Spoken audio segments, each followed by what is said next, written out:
Press the bell icon on YouTube and don't miss another update. At a public function in Srinagar, he said, much to the delight of the Kashmiris, that I have held out a hand of friendship twice to Pakistan and I have been let down twice. But I'm not going to give up. I'm going to give it one more try.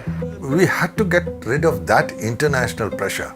And what better way to do it but to tell the world, all right, I'm going to meet Nawaz. Only 8 months before, in May 1998, Atal Bihar Vajpayee's India and Nawaz Sharif's Pakistan had conducted nuclear tests. From the debris of these South Asian nuclear tests would emerge one of the subcontinent's greatest peace efforts.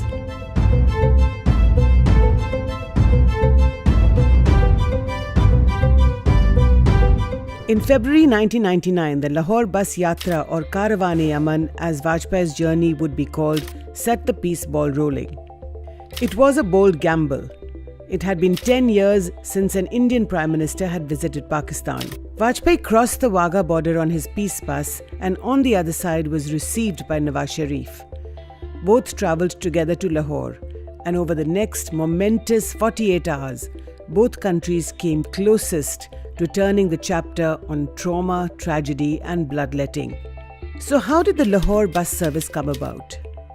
A few months after the 1998 nuclear tests, Vajpayee and Nawaz Sharif met on the sidelines of the UN General Assembly in New York. There Sharif talked memorably about his visit to Delhi in 1982, when he had driven his own car to attend the Asian Games. Why could the people of the two countries meet in the same way, the two prime ministers asked each other. The idea of a people's bus had taken seed. Sharif suggested to Vajpayee that when the first bus rolled out, he should be one of its passengers. Nawaz Sharif and I had communicated to set up an interview, and jokingly I said, what's the point of doing interviews? When you people cannot even do small things like set up a bus service between Delhi and Lahore. Your people have been talking and delaying it forever. I mean, he thought for a while and he said, in fact, I will even say that Mr. Vajpayee should come on the first bus and I will give him a welcome that he will not forget. So I said, if that is the case, then I will come for this interview. So he said, but I have one concern, that I may make this invitation to Mr. Vajpayee. What about your MEA? They may say tomorrow that they don't take it seriously. He said it will not be good. So I said, wait, I will go and check with Mr. Vajpayee. So I went and checked with Mr. Vajpayee. And Mr. Vajpayee said, oh, it's a good idea. So why don't you get him to say it? I will accept this offer and I will go on the first bus. On the morning on which the interview was published, Mr. Vajpayee landed in Lucknow, his constituency, and the press at the airport asked him that there is this invitation, will you go? And he said, yes, I will go. So he did not even leave space for the usual hesitations of the MEA and the diplomats to come in. It was an instinctive decision on his part, but it was set up to this extent. On 20th February 1999, Vajpayee boarded the bus from Amritsar to the Wagah border.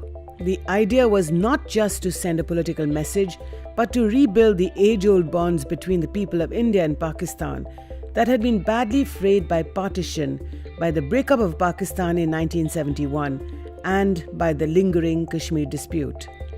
Diffusion of India-Pakistan tensions was to be able to meet some of the genuine concerns and some of the genuine requirements of the people on both sides, particularly in Jammu and Kashmir. And from that point of view, there was a clear understanding on both sides that if you were able to make these small moves, which did not, of course, work against the overall security, but at the same time were able to meet some of the concerns and the aspirations for greater contact among relatives on the two sides, among people friends and people and family on the two sides, these would contribute considerably towards easing the tension as well as enhancing goodwill on both sides and laying the foundation for a somewhat more organized, coherent political dialogue. We were under severe international pressure after the nuclear tests. And everybody was saying that you two guys are so irresponsible that you will lead it to a nuclear conflict and we'll all have to intervene. And I think we had to get rid of that international pressure. And what better way to do it but to tell the world, all right, I'm going to meet Nawaz. And therefore I don't need all your mediation and intervention of foreign powers. We'll manage our affairs with Pakistan. Vajpayee's celebrity bus was full of well-known actors and poets as well as politicians. Javed Akhtar, Prakash Singh Badal, Malika Sarabhai, Dev Anand and Shatrughan Sinha among others. Outside the Lahore fort, the Jamaat-e-Islami had other ideas. They wouldn't let the Vajpayee convoy pass. Stones were pelted at the cars which drove by. Eventually, Vajpayee reached the Lahore fort. The Prime Minister reached Lahore in the evening and there was a huge banquet for him at the Lahore fort, which was personally organized by Prime Minister Nawaz Sharif. Our Prime Minister surprised or shocked the Pakistanis by saying that the next morning he wanted to visit the MENAR-I-PAKISTAN. And the Pakistanis were really worried that what the hell is this? I mean, what is he going to go and say there? So when he visited the MENAR-I-PAKISTan, he wrote in the visitor's book that a strong, stable and prosperous Pakistan is in India's interest. And in the afternoon before he came back, there was a reception for him at the governor's house in Lahore. And there again he got a huge standing ovation when he said that when I go back home, my party people are going to say, तुम्हें लाहौर जाना था तो ठीक है, लेकिन वहाँ किस लिए गए थे निशाने पाकिस्तान, अपनी मोहर लगानी थी क्या?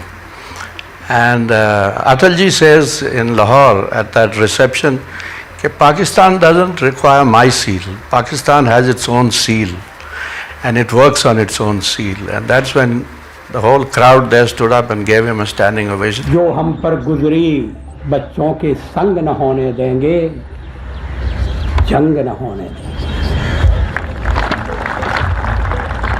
A memorandum of understanding between the two foreign secretaries listed a set of robust confidence-building measures, ranging from a list of their respective nuclear installations to pro-people measures like the return of prisoners. But neither Nawaz Sharif nor Atal Bihar Vajpayee had the smallest inkling that in a few months all hell was going to break loose. As Vajpayee was visiting Lahore, the Pakistan army, on the orders of Parvez Musharraf, was already invading the Kargil sector of Jammu and Kashmir. Vajpayee boarded a flight back to Delhi from Lahore. Musharraf also boarded a helicopter. Except Musharraf was flying to Pakistan-occupied Kashmir to reassure his army that the Lahore Declaration meant nothing and that Operation Kargil, or Ko Paima as it was called, was still on. In the next episode of Past Forward, we will revisit the front lines of Kargil and also explore the diplomatic front led by India to win this conflict against Pakistan.